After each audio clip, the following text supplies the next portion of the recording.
Assalamualaikum warahmatullahi wabarakatuh. Assalamualaikum. Kepada teman-teman semua, saudara-saudara semua, sebangsa, setanah air, juga semanusia. Ini jam dini hari, saya sowan ke Gus Ja'far ini, bagian dari inventarisasi pesantren yang ada di Kiai Budi Channel di YouTube saya itu. Tentu ini kerja yang terus menerus karena ada 30.000 pesantren di seluruh Indonesia, dan di sana ada 18 juta santri yang mukim di pondok pesantren. Itu belum santri ngelaju, santri yang mukim di kampung tetapi ngajinya di pesantren. Memang teman-teman, ini perlu saya utarakan dulu bahwa menurut riset Dr. Nurholis Majid, itu lembaga pendidikan asli Nusantara itu pesantren, di mana santri bisa berdasar dari kata cantrik, dan di sana ada guru yang mengajarkan pendidikan dalam banyak hal, tidak hanya soal ngaji kauliyah tetapi juga ngaji kauniyah. Dan di sini saya sowan ke Gus Ja'far. Assalamualaikum Gus. Waalaikumsalam ya. Ini belalah ini kita ini selalu dipertemukan di forum-forum, dan kali ini kita akan mengenal lebih dekat ini Pondok Pesantren Miftahul Huda. Ini sama dengan diniyah awaliyah saya dan diniyah wusta di pelosok Gubuk Purwodadi, namanya Miftahul Huda. Nah, ini Pesantren Miftahul Huda. Berkisah sedikit Gus ini untuk mengenang Abah yang merintis, yang memulai, dan penjenengan adalah nyanyian dari beliau dalam kaitan cinta yang harus diteruskan untuk mengelola. Bagus Mas ya. Matur suwun atas kerawan panjenengan dengan tim ke rumah saya untuk pesantren Peluda. Alhamdulillah melaksanakan dalam keadaan sehat walafiat, termasuk keluarga, termasuk ibu saya, termasuk kakak saya sendiri, sebagai adik saya. Nanti yang tutup salam dulu kepada beliau untuk saya. Jadi, awal mula berdirinya Pondok Pesantren Miftahul Huda ini adalah rintisan dari beliau, bapak kami ketika tahun 1978. 78 saya kelas 2 SMP. Masya Allah. 78 itu rintisan pertama adalah sebuah surau langgar satu. Ada surau langgar, kemudian karena ternyata saat itu ada beberapa santri-santri kalong yang nginep kalau zaman dulu turu-turu di langgar gitu. Kemudian bapak punya siasat, punya gambaran memberi kamar di sisi kanan dan kiri imaman itu Ya, meruangkan dari mereka. Ada sisi kanan. Jadi awal dulu mula cuma 2 kamar yang di dekat dalam Hindu itu pun mungkin cakruk ya dulu. Bangunannya itu kayu. Sesek ya. Spring itu. Spring dari tirakat itu. Sangat sekali. Masih ada beberapa foto-foto yang kami simpan. Wow. Masih ada tahun-tahun sekian. Jadi belum sebesar sekarang. Berapa ada 5 saksi hidup santri sekarang, yang santri awal sampai sekarang masih ada. Masih Sugeng, dan beliau juga pemimpin di desa sini kebetulan, dan ikut membimbing di sini juga termasuk saya. Karena saya saat kakak kecil, saya kecil udah beliau yang menggendong yang masuk saya gitu. Sampai sekarang pun menggendong anak-anak saya. Luar biasa perjuangan bapak saat itu tahun sekian. Kemudian di tahun 90-an ada. Karena saat itu 90-an sudah ada wajar dikdes kemudian secara dengan yayasan, berbagai yayasan itu merintis formal. Jadi yang pertama kita harus adalah ini pastinya setelah diniaga ya. Jadi mulai tahun 80 sampai 90 itu dinas sudah berjalan seperti biasa. Bahkan masuk pagi hari sampai sekian kelas, gurunya tidak besar dan banyak seperti sekarang, namun hampir beliau sendiri yang ngajar saat itu. Karena saya pun dibesarkan atas asuhan beliau, jadi dari pendidikan beliau juga, ya. Kakak saya pun Cuma kalau kakak itu ini motong cerita mondoknya awal. Kalau saya itu habis mondok itu loh. Di tahun 90-an, pasnya tahun 93, 94, Bapak dan beberapa teman-teman yayasan mendirikan MTS formal itu. Iya, kurikulum. Iya, jadi pondoknya Miftahul Huda, MTS-nya juga Miftahul Huda, dirinya juga Miftahul Huda. Miftahul Huda. Sama saja. Yayasan juga Miftahul Huda. Kenapa kita harus mendirikan formal? Satu, karena memang itu tuntutan dari masyarakat yang harus kita ini istilahnya kan ada. Nggak ada ya apa-apa, kita dagangan ya. Iya. Kita menyediakan diniyah, menyediakan formal kurikulum tersebut agar supaya yang minat masyarakat tetap ngaji intinya. Ya, itu yang Tetap disebut ngaji. menjaring ya. Yang ditulis oleh peneliti Jepang, dia itu meruangkan banyak kalangan, banyak keberadaan seperti itu. Makanya di pesantren ini. Ya. Terus Alhamdulillah, justru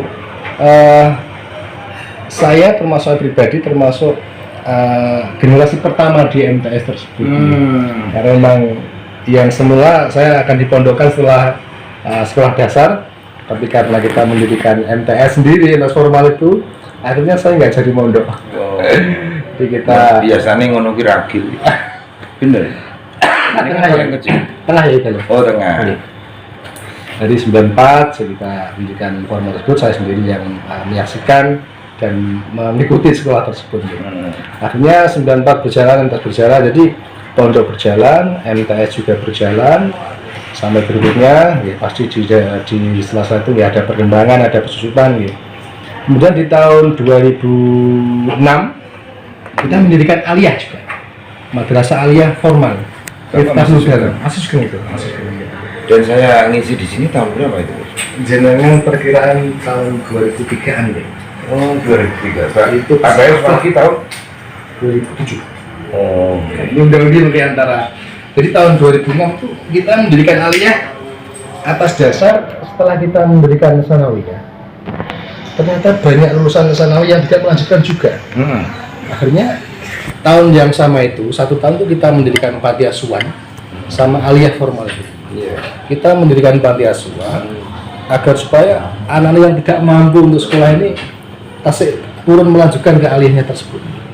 Jadi kita biayai makan, pembukuannya dan lain sebagainya. Dan jadi Sampai sekarang. Sampai sekarang panti asuhan juga Miftahul Huda juga. Kemudian setelah aliyah berdiri, kemudian panti asuhan berdiri tahun 2007, apa sudah kabundut aja kalimat dalam Allah Yarham. Kemudian kepemimpinan di kakak, di saya sama di adik saya itu, yang kemudian setelah beberapa tahun kemudian adik saya nikah dapat 5 itu. Jadi sekarang di Pondok Pesantren Miftahul Huda, kakak sendiri dari Sarang yang sangat lama mondoknya, kemudian yang saya dari Langitan yang sangat sebenar mondoknya. Kemudian adik saya ada ipar lagi dari Lirboyo, Pak Someti ini, yang lama sekali mondoknya. Lama sekali. Jadi yang paling sebentar cuma saya lebih banyak maunya pendidikan dari abah langsung. Ya, seperti ini diri saya begini.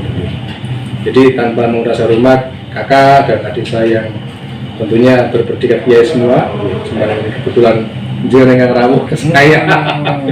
Jadi ini saya sampaikan kisah di pondok, mungkin ada beberapa kekurangan pastinya.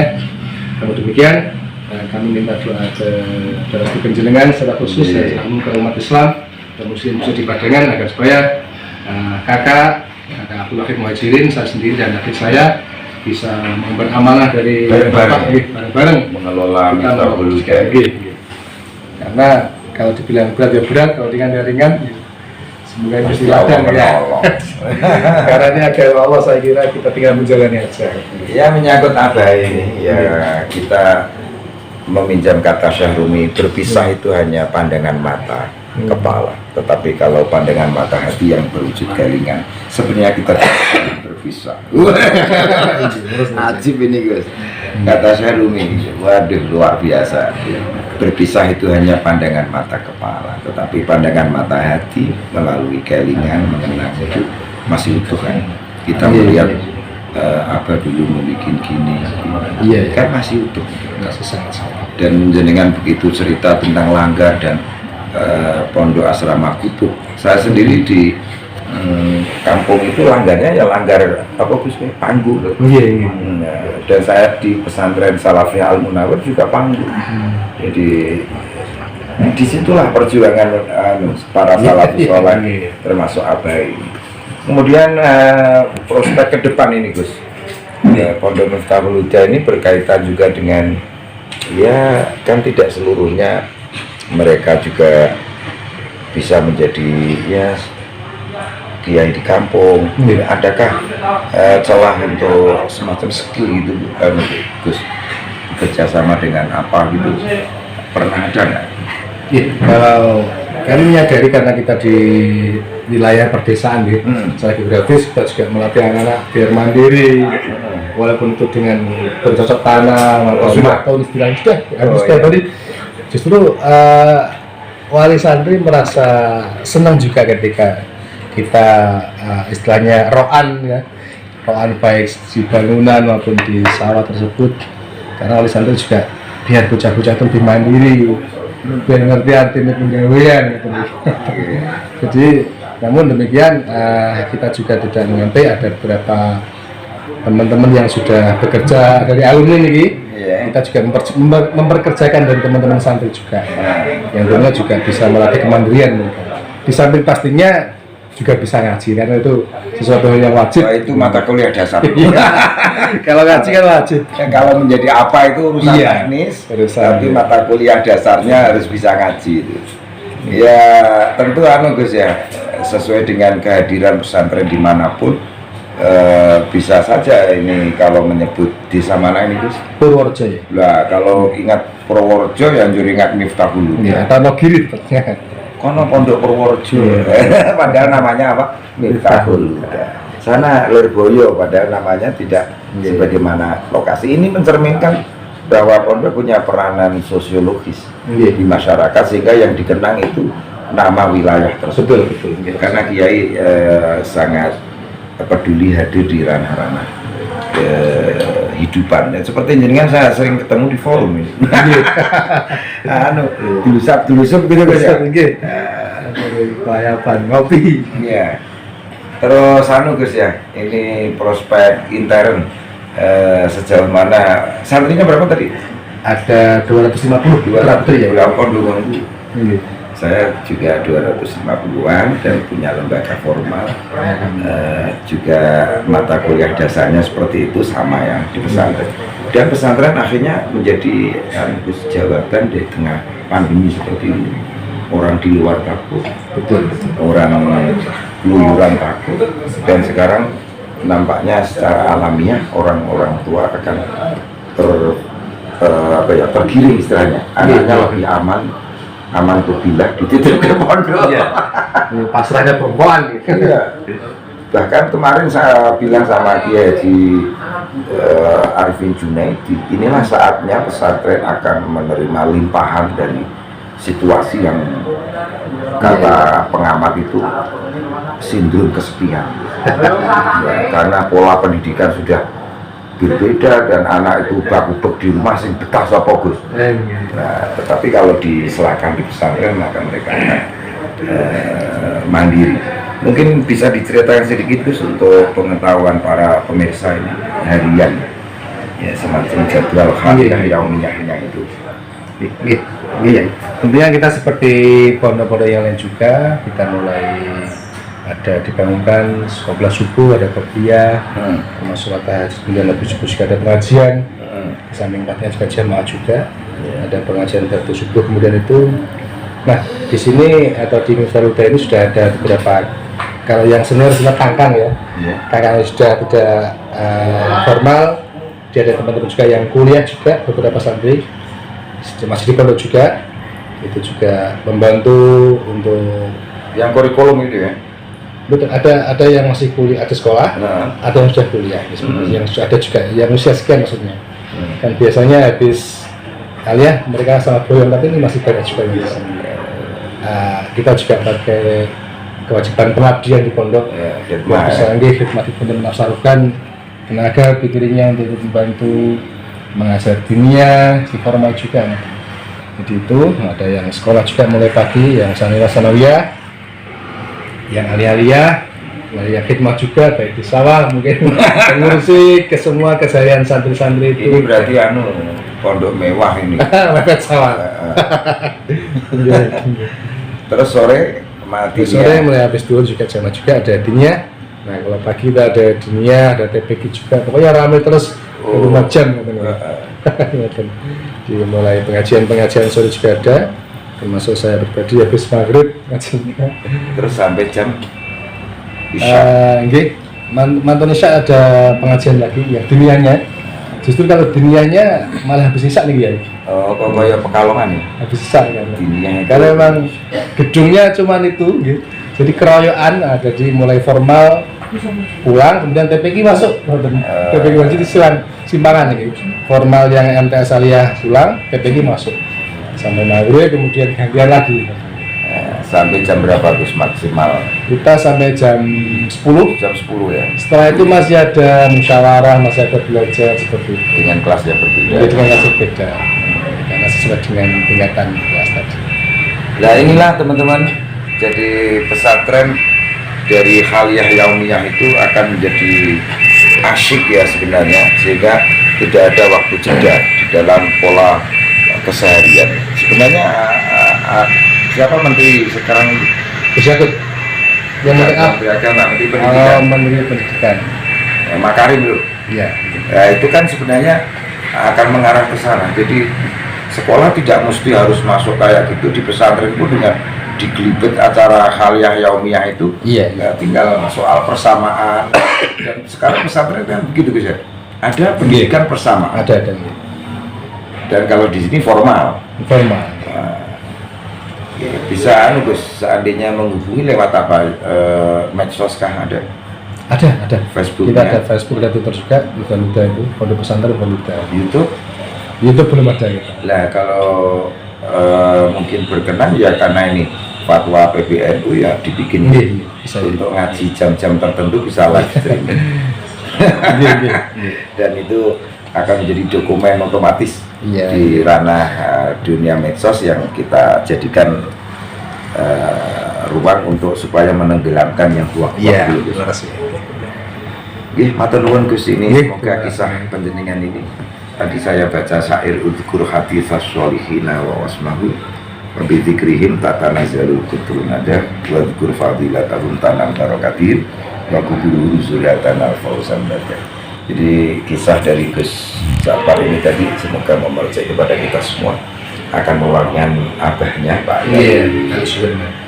Yai Ali Sufirman, kemudian mengimbau keberkahannya juga, dan siapapun yang tahu atas kesalahan ini bagi santri alumni terutama mutaakhirin atau mungkin untuk berziarah ke makam beliau, dan itu akan menghasilkan keberkahan fadilah yang lebih indah dan lebih berkah. Matur nuwun ini Gus, dan semoga saya mendoakan pesantren ini maju dan bermanfaat bagi masyarakat lingkungannya sebagaimana pesantren pada umumnya.